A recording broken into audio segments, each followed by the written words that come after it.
नमस्कार साथियों, स्वागत है आप सभी का बीपीएससी स्टडी आईक्यू चैनल पर। मेरा नाम है अभिषेक और आज बिहार की खबर में हम डिस्कस करने वाले हैं दो करंट अफेयर्स के news. You can see the first title says विश्व शांति स्तूप का 55वां वार्षिकोत्सव, और जो दूसरा टाइटल है वो बोल रहा है रबी महाअभियान 2024-25 का शुभारंभ। तो जैसे विंटर सीजन आने वाला है इस टाइम पे, वैसे ही आपको पता है कि विंटर सीजन में कौन सी फसल बोई जाती है, रबी फसल जो है वो बोई जाती है, उसी की शुरुआत की जाएगी। तो इसी के बारे में आज का वीडियो होने वाला है। शुरुआत से अंत तक पूरा देखिएगा। इसका जो पीडीएफ है वो मेरे टेलीग्राम चैनल पर आपको मिल जाएगा। चलिए बढ़ते हैं आगे। और आगे बढ़ने से पहले अगर आपने बीपीएससी स्टडी आईक्यू चैनल को सब्सक्राइब नहीं किया है तो you can just go and subscribe. कैसे सब्सक्राइब करना है वो मैं अभी प्रोसेस बता दूंगा। क्यों इंपॉर्टेंट है ये, क्योंकि यहाँ से स्टडी आईक्यू पीसीएस चैनल से we are shifting to this channel, एक न्यू चैनल है, और यहाँ पर डेडिकेटेड रूप में आपको बीपीएससी से रिलेटेड जितने भी एग्जाम्स होते हैं उसके लिए इन्फॉर्मेशन आपको मिल जाएगी। सब्जेक्ट वाइज जो भी कंटेंट होता है हम आपको यहाँ पे देते रहेंगे। चलिए बढ़ते हैं आगे और देखते हैं कि इसको सब्सक्राइब करना कैसे है। क्वेश्चंस बहुत सारे आते हैं। स्टडी आईक्यू पीसीएस के होम पेज पर जाना है आपको। यूट्यूब पे ही होम पे जाके आप देखेंगे सबसे पहला जो आपको दिखेगा वो बीपीएससी स्टडी आईक्यू का ही आइकन मिलेगा। यहाँ पे सब्सक्राइब भी आप कर सकते हैं। You can just go and subscribe. ठीक है, यूपी पीसीएस का भी है, यहाँ पे ओपीएससी का भी है, हरियाणा का भी मिलता है आपको। तो इस तरीके से you can just go and subscribe. चलो आगे बढ़ते हैं। पहला जो टाइटल है, पहला जो टॉपिक था हमारा वो था राजगीर में जो विश्व शांति स्तूप है वो कहाँ पे है। बेसिकली वो राजगीर में पड़ता है, और राजगीर किस जिले में पड़ता है? नालंदा जिले में पड़ता है। ठीक है, राजगीर में विश्व शांति स्तूप का 55वां वार्षिकोत्सव है। इट मीन्स 55 साल पहले इसको बनाया गया था। इसी के बारे में आज हम जानने वाले हैं। किसने बनाया था, कब बनाया था, ये सारी चीजें। और हमारे जो सीएम है नीतीश कुमार जी, उन्होंने आधुनिक पर्यटन भवन की सौगात भी दी है। पढ़ते हैं इसी के बारे में क्या लिखा है। बिहार के मुख्यमंत्री नीतीश कुमार जी ने राजगीर में, जो कि कहां पे पड़ता है, नालंदा जिले में पड़ता है, नालंदा जिले में पड़ जाता है,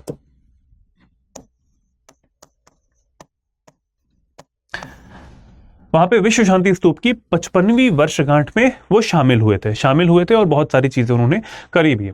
ठीक है, 7 बौद्धिस्ट जो देश हैं, कंट्रीज हैं, वहां से लोग भी आए थे, वहां से रिप्रेजेंटेटिव्स भी आए थे यहाँ पर, और एक तरीके से अच्छा एक माहौल बना था क्योंकि बुद्धिस्ट एरिया है ये वाला। बुद्धिस्ट जो यहाँ पे स्तूपा है वो मिलता है, तो यहाँ पर मौजूद भी थे। यू कैन सी ये इमेज है यहाँ पर विश्व शांति स्तूप की।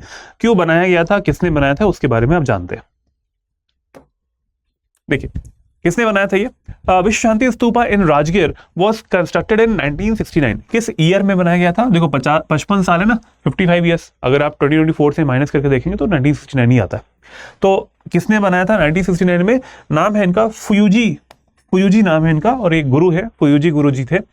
कहां से बिलोंग करते थे? जापान से बिलोंग करते हैं। इन्होंने बनवाया था इसको, और उसी वर्ष इसको इनॉग्रेट भी किया गया था। किसने इनॉग्रेट किया था? 25 अक्टूबर को तत्कालीन राष्ट्रपति वीवी गिरी जी ने इसका उद्घाटन किया था। तो इतनी चीजें पता होना आपके लिए जरूरी है। ठीक है, यही पर्सनालिटी है यहाँ पर, इनका नाम है फुयूजी गुरु जी हैं ये, और बौद्ध धर्म से रिलेटेड है ये। तो इन्होंने बनवाया था इसको, कहाँ पे? राजगीर में, नालंदा जिले में बनवाया था। और किसने इनॉग्रेट किया था?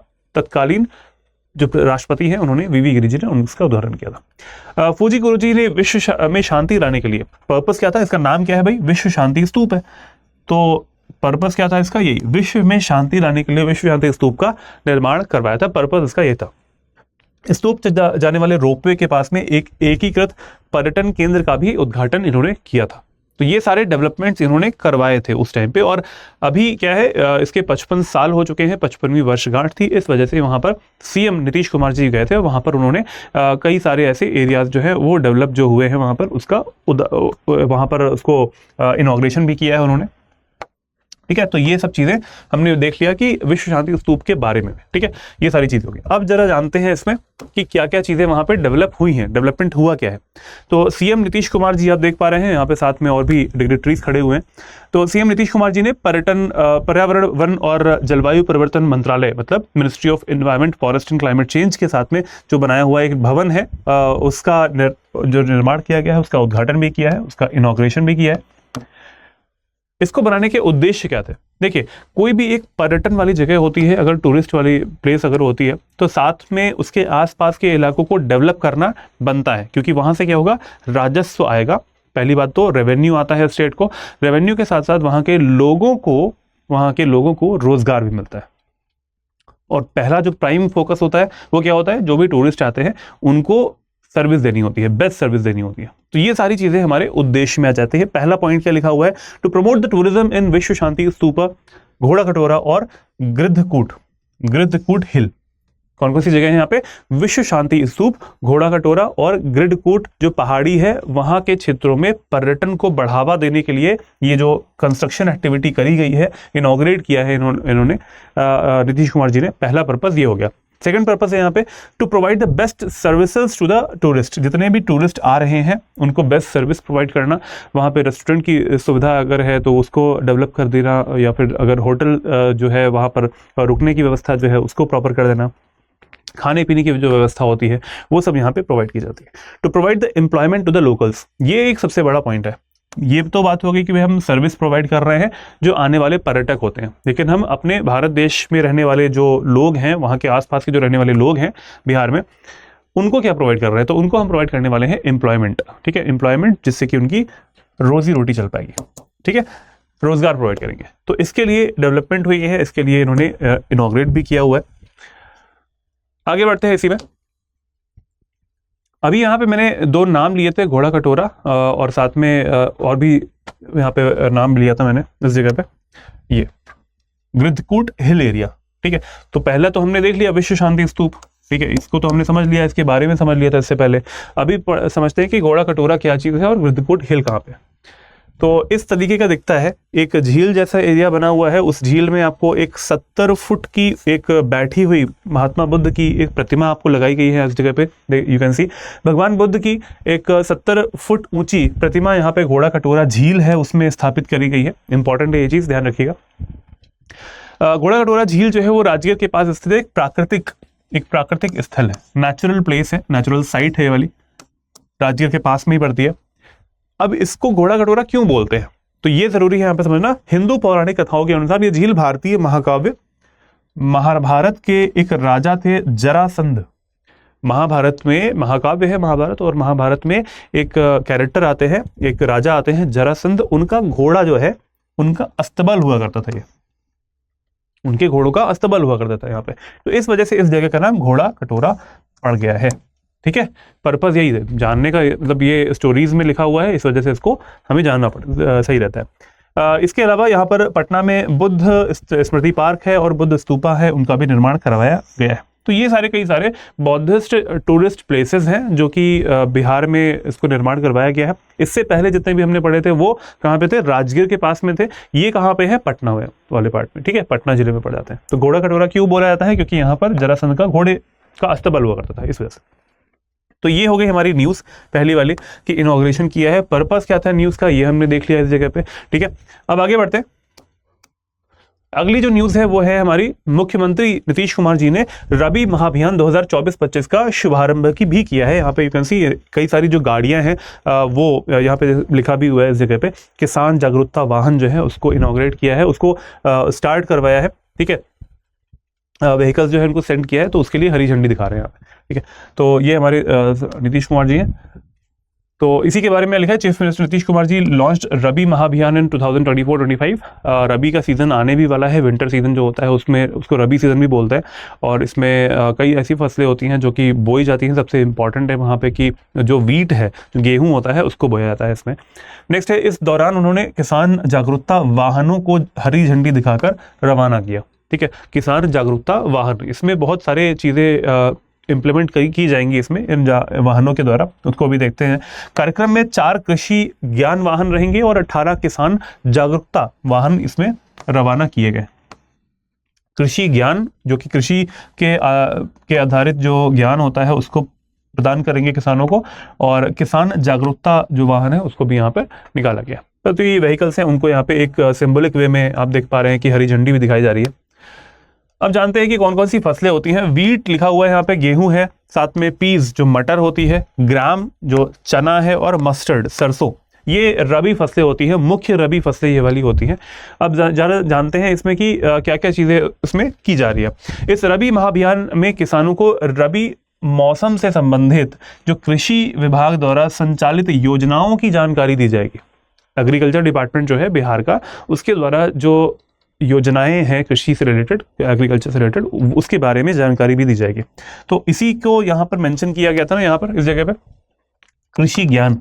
तो कृषि ज्ञान वाला जो पार्ट है वो यहाँ से ज्ञान मिल पाएगा उन्हें कि जो एग्रीकल्चर डिपार्टमेंट की तरफ से जो भी स्कीम्स चलाई जा रही हैं, क्या उनको बेनिफिट मिल रहा है या फिर मिल पाएगा, कैसे मिल पाएगा, ये सब चीज़ें मिल पाएंगी। नेक्स्ट है फसल अवशेष प्रबंधन। ठीक है, फसल का जो अवशेष होता है, जो क्रॉप रेजिड्यू होता है, उसका मैनेजमेंट, अवशेष। ठीक है, अवशेष को ऐसे लिखते हैं। ठीक है, फसल अवशेष का जो प्रबंधन है, क्रॉप रेजिड्यू का जो मैनेजमेंट होता है, वो कैसे किया जाए, इसके बारे में बताया जाएगा किसानों को। इसके अलावा फसल अवशेष को जलाने से मिट्टी एवं पर्यावरण को होने वाले नुकसान के प्रति जागरूक भी किया जाएगा कि भाई नुकसान होता है, जलाना नहीं चाहिए, जो स्टबल बर्निंग होती है उसको अवॉइड करना चाहिए,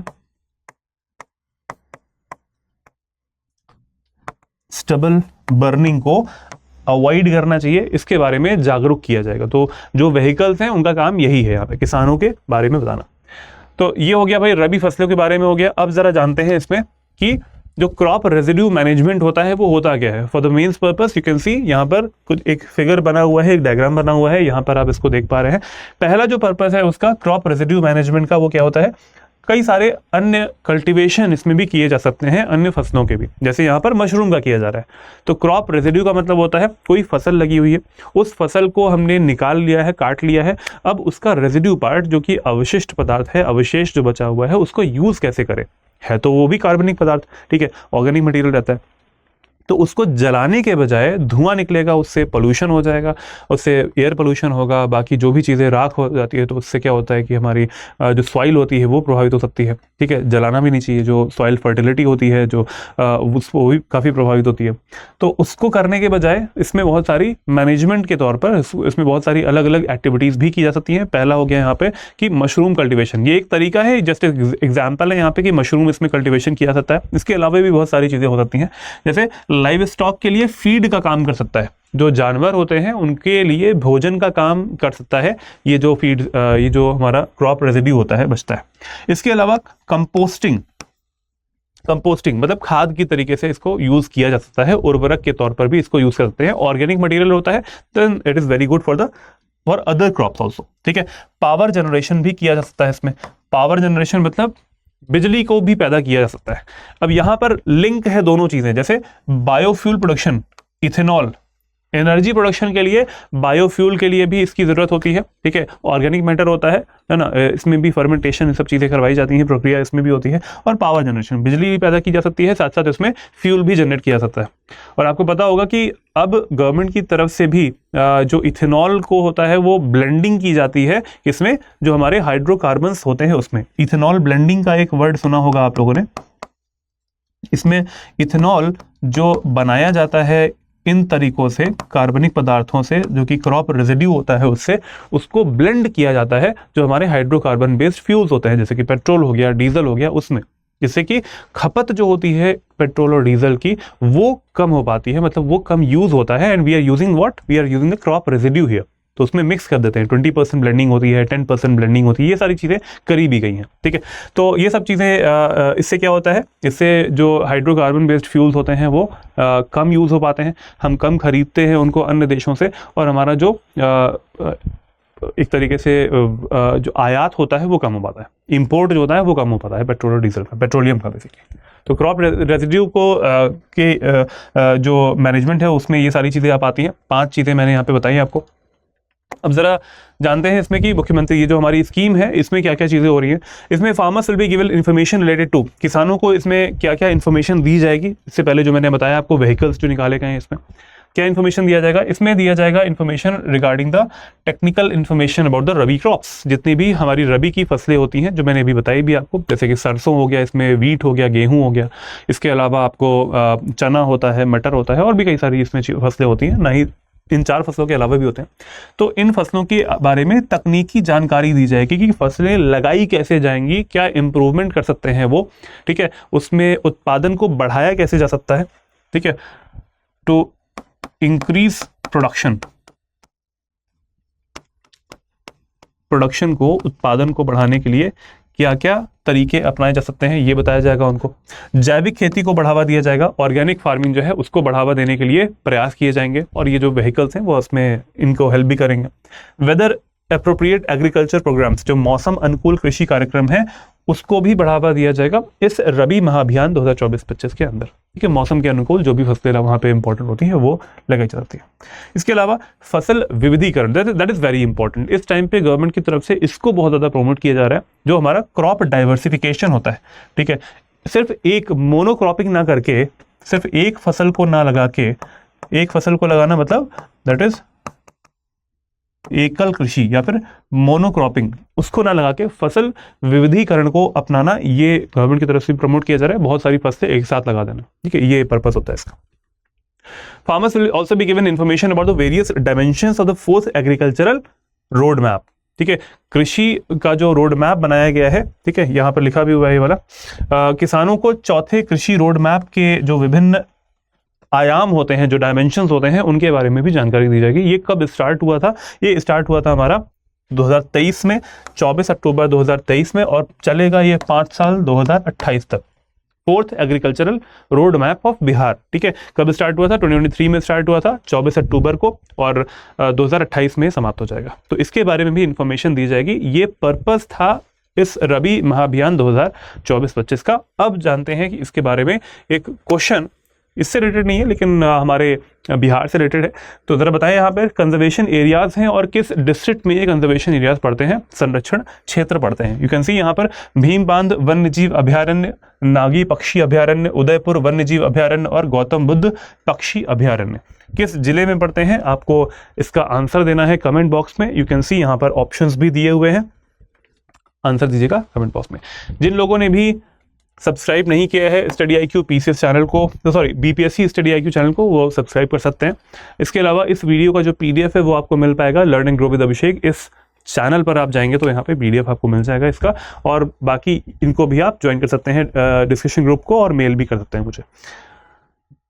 और इसके अलावा बात कर लेते हैं हमारे फाउंडेशन बैच की। अब अगर आप तैयारी कर रहे हैं, बिल्कुल बेस लेवल से करना चाहते हैं, और आपको लगता है कि एक सोर्स चाहिए आपको, तो स्टडी IQ जो है वो आपको हेल्प करने के लिए बिल्कुल तत्पर रहेगा। अगर स्टेट PCS एग्जाम्स की तैयारी करना चाहते हैं इन स्टेट्स की, उनके लिए फाउंडेशन संकल्प बैच 8 लाया है आपके लिए स्टडी IQ।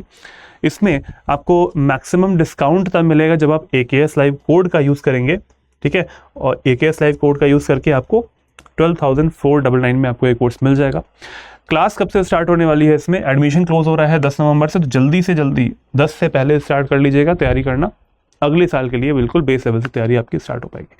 इसमें क्या मिलेगा आपको? मेंटरशिप मिलने वाली है। इसमें लाइव क्लासेस तो मिलेंगी ही मिलेंगी, मेंटरशिप मिलेगी, डेली आंसर राइटिंग भी मिलेगी, इसमें आपको टेस्ट सीरीज भी मिलने वाली है इसमें आपको, और साथ साथ कंटेंट भी हम प्रोवाइड करेंगे, और स्टेट स्पेसिफिक कंटेंट भी इसमें रहेगा। तो कहीं और जाने की जरूरत ही नहीं है, सब चीज़ें यहाँ पर अवेलेबल है। ठीक है, तो ये बात हो गई। इसमें जाना है आपको स्टडी IQ के होम पेज पर, studyIQ.com सर्च करेंगे गूगल पे, वहाँ मिल जाएगा वहाँ पे, और AKS लाइव कोड लगा दीजिएगा, परचेज करने में मैक्सिमम डिस्काउंट मिल जाएगा। अगर कुछ समस्या है तो just go to this number, इस नीचे दिए हुए नंबर पर कॉल कर लीजिएगा, और सारी चीज़ें इन्फॉर्मेशन वहाँ से मिल जाएंगी आपको। ठीक है, इसके अलावा मैंने बताया आपको BPSC स्टडी IQ चैनल को सब्सक्राइब करना है आपको। इस वीडियो में इतना ही, मिलते हैं अगले वीडियो में। और PDF के बारे में मैंने इन्फॉर्मेशन दे दी है आपको, लर्न एंड ग्रो विद अभिषेक, ये मेरा एक टेलीग्राम चैनल है, वहां से मिल जाएगा। मिलते हैं अगले वीडियो में, तब तक के लिए जय हिंद, जय Bharat, take care, good bye.